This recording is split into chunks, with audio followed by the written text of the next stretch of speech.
Hello, everyone, and welcome to Globalsense's SolEx presentation.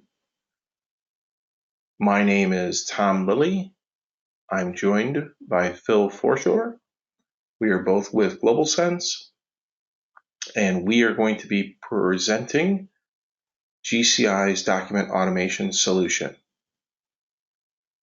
This solution accelerates cycle times, improves compliance, and reduces overall costs of generating complex documents. It has the ability to collect, combine, and order business documents, pulling together either whole documents, fragments, or phrases into a single document. You can create such document types as manufacturer record books, DD-250s, user manuals, legal agreements, etc. The solution covers the collection of the different types of documents, the ability to format those documents, applying styles and colors and fonts and other layouts, etc.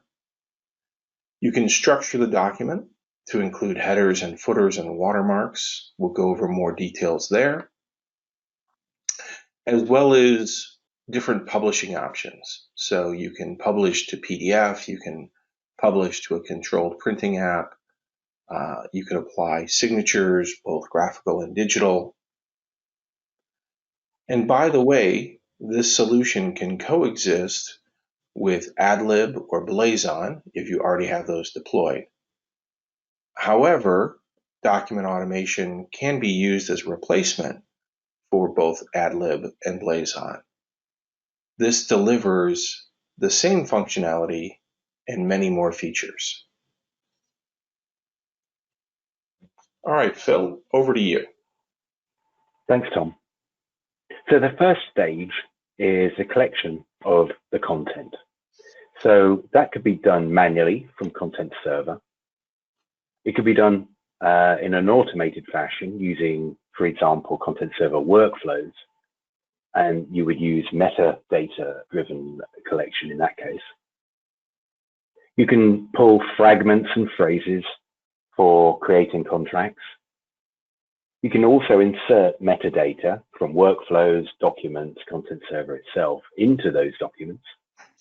And you can reuse pieces of documents, repurpose them, for example, in websites.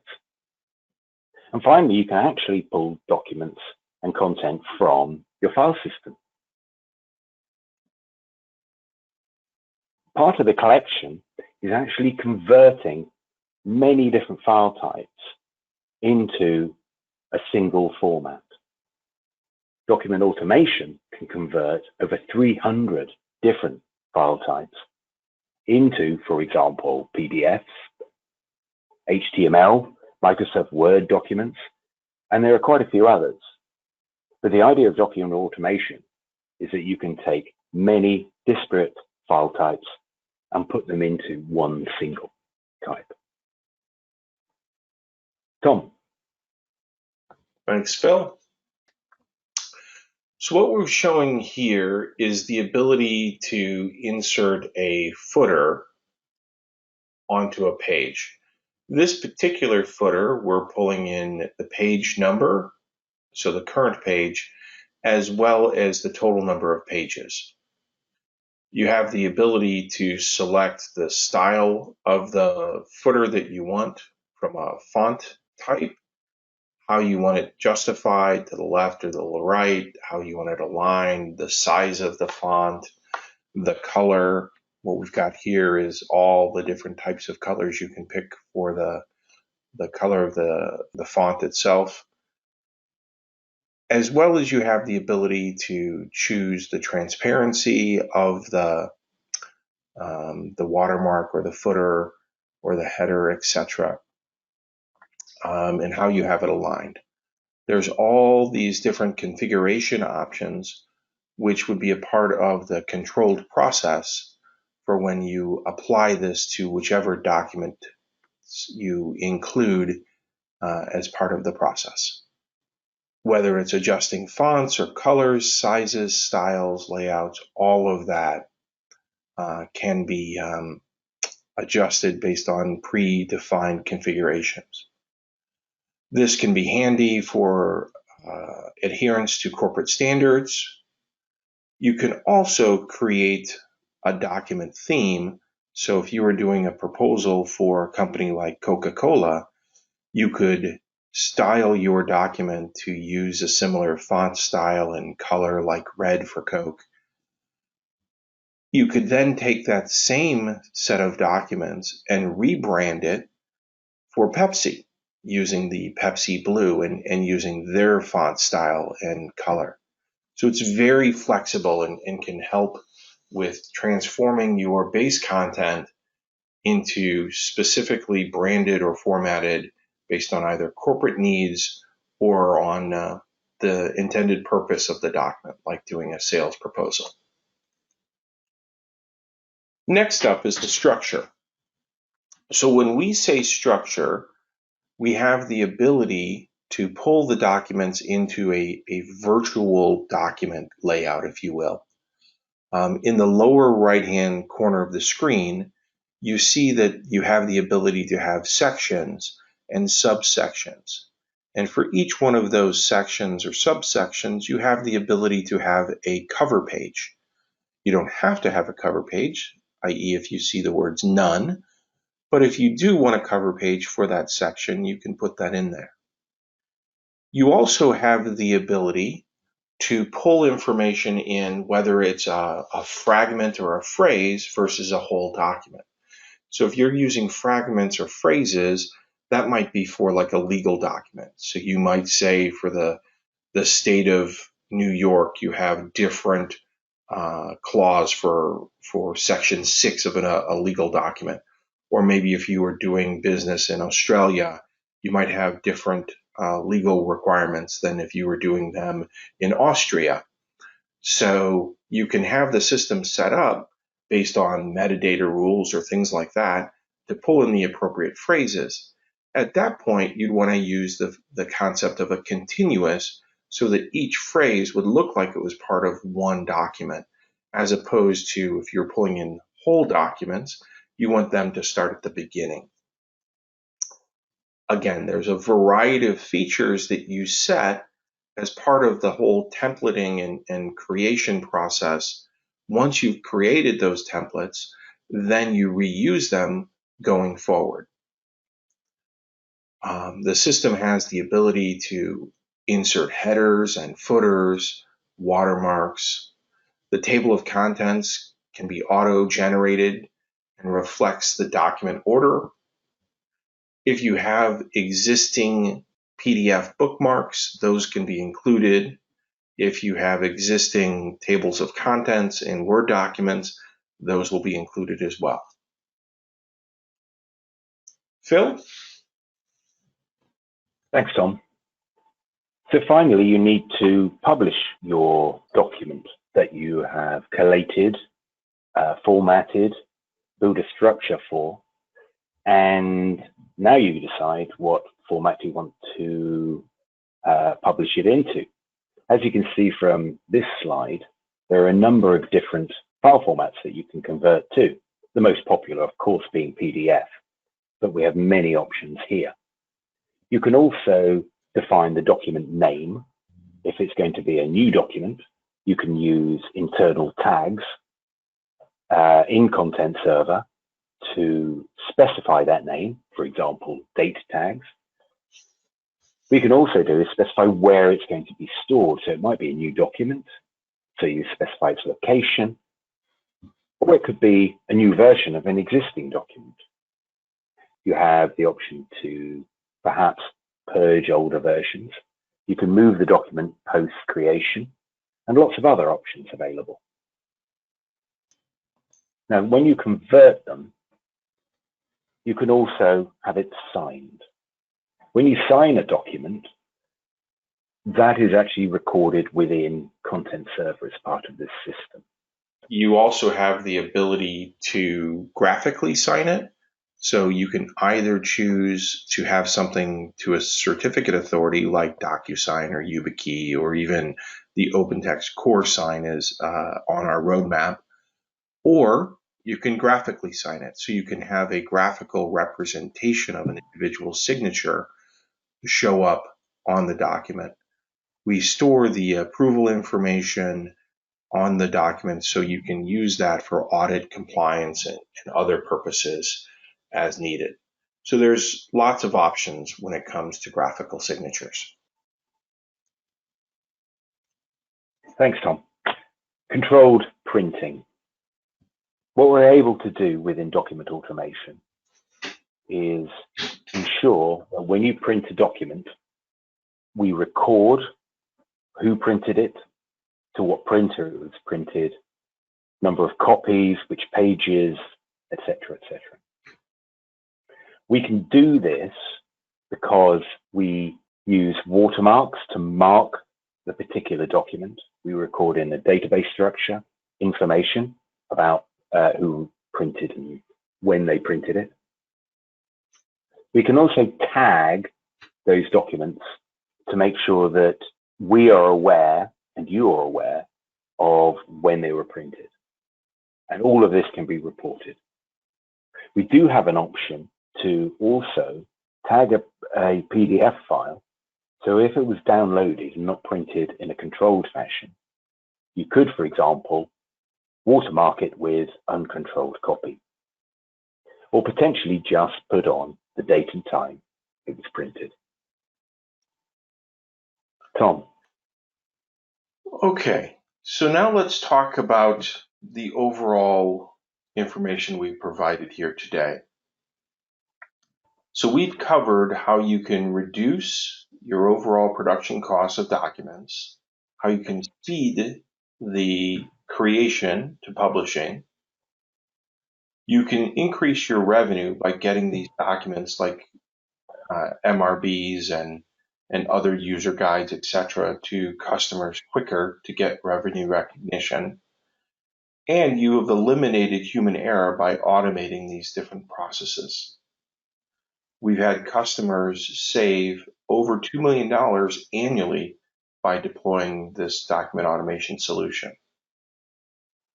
So it reduces time and effort of automating documents, compiling them, transforming them, and putting them into a controlled publishing process. You can add styles, formatting, structures. You can sign them, convert them into many file types like PDF, Word, HTML, and more.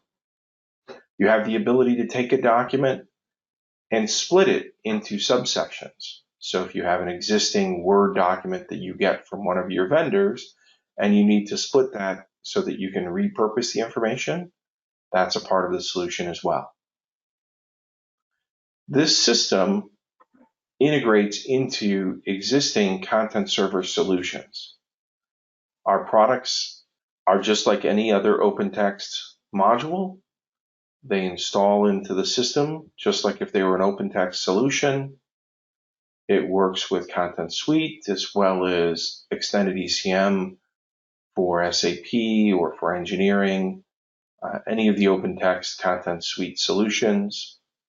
There are no client-side components required for the solution. So no need to have MS Word sitting on the server.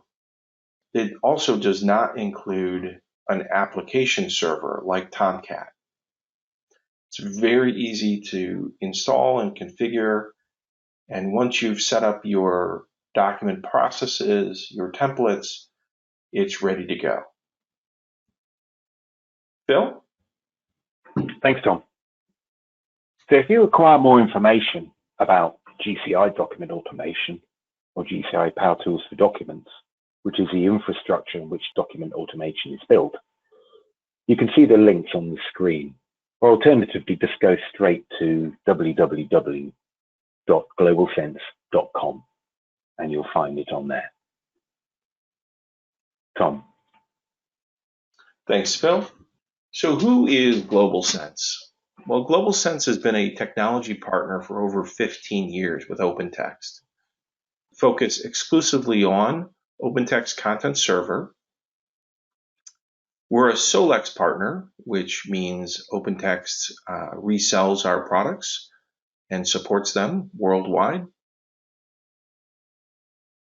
We are recognized as a leader in heavily regulated or capital-intensive industries. We have experts on staff that have been working on Content Suite or its predecessor, LiveLink, for going on 30 years. We only employ ex-OpenText staff as part of our organization, and we really like customers to thrive in a regulated world. Phil? Thanks, Tom. So this is a summary of the benefits of using document automation. By the way, document automation is licensed system-wide. There's no per-user licensing. So if you had 10 people to use the system, you could also have 1,000 without any extra cost. Thank you for attending this presentation. Please remember, there are 2 further presentations from GCI at this expo: Controlled Change Management and Controlled Document Lifecycle. So at this point, we would normally allow for questions if we were doing an in-person presentation. With the absence of that, what I would like to do is describe a customer solution that I had intimate knowledge of, and then Phil will give you an opportunity to describe a customer solution that you had intimate knowledge of. So I'll start with a firm down in Texas that creates equipment for energy companies, specifically around oil and gas collection. This company employed a large number of people who would collect documents as the products were being created that they would sell to their customers. They were required to generate what's called a manufacturer record book.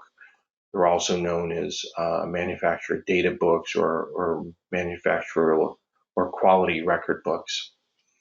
These documents can be hundreds or thousands or hundreds of thousands of pages long, and they consist of all kinds of information, whether it's quality certificates, whether it's specs from the individual vendors that supply components, whether it's user manuals, and without this, this equipment can be rendered useless if it has to go through customs and the customs inspectors notice that the documentation doesn't match the actual products. It can cause those products to be held up and put into a customs hold, and fines are assessed, and nobody gets any productivity out of the equipment.